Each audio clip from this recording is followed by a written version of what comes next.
Les énergies marines auront une très grande place dans la transition énergétique. Les énergies marines représentent un formidable potentiel physique. Il nous appartient de transformer ce potentiel physique en potentiel énergétique en travaillant sur la compétitivité de ces énergies marines.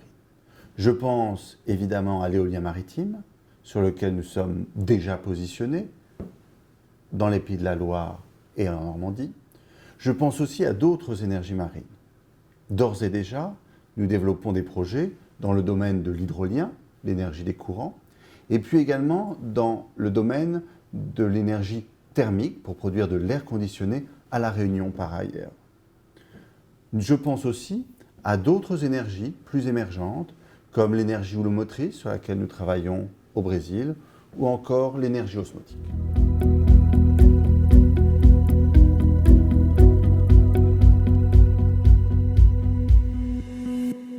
Les deux parcs du Tréport d'une part, des Îles-Dieu et d'Oart-Moutier d'autre part, sont de formidables opportunités pour les territoires qui les accueilleront.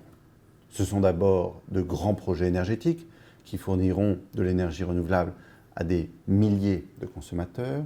Ce sont aussi des projets d'une grande portée industrielle.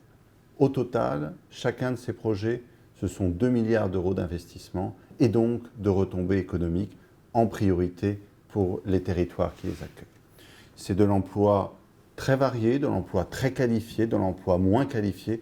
C'est une formidable chance économique pour l'économie et pour l'emploi dans ces territoires.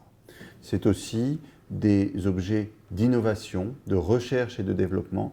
Et en ce moment même, nous travaillons avec les territoires à constituer, à rassembler le tissu industriel qui fera de ces projets un succès. Ces projets, c'est également, et nous en sommes parfaitement conscients, de grands enjeux pour la mer et pour l'intégration dans l'écosystème économique de la mer. Je pense en particulier au milieu de la pêche, avec lequel nous travaillons très étroitement pour prévenir, limiter, maîtriser l'impact de nos projets sur les activités de la pêche et du tourisme. Les premiers choix que nous avons faits et que nous devons confirmer dans cette phase de levée des risques sont précisément destinés à faciliter la coexistence de nos projets et des activités économiques de la mer. Un nombre limité de turbines, disposées parallèlement aux lignes de pêche, suffisamment espacées pour permettre le chalutage, avec des fondations propices au développement de la faune, autant de choix qui doivent permettre de limiter l'impact de nos projets sur les autres activités de la mer, voire éventuellement, dans certains domaines, comme celui de la faune, d'avoir un impact positif. GDF Suez a 2 projets aujourd'hui en France dans l'hydrolien. L'un en Normandie, au Raz-Blanchard, l'autre en Bretagne, au Fronveur. Le premier est sans doute le plus avancé et nous visons ici à développer et à construire une ferme pilote de quelques turbines permettant d'amener ces technologies hydroliennes près de la compétitivité, plus près de la compétitivité.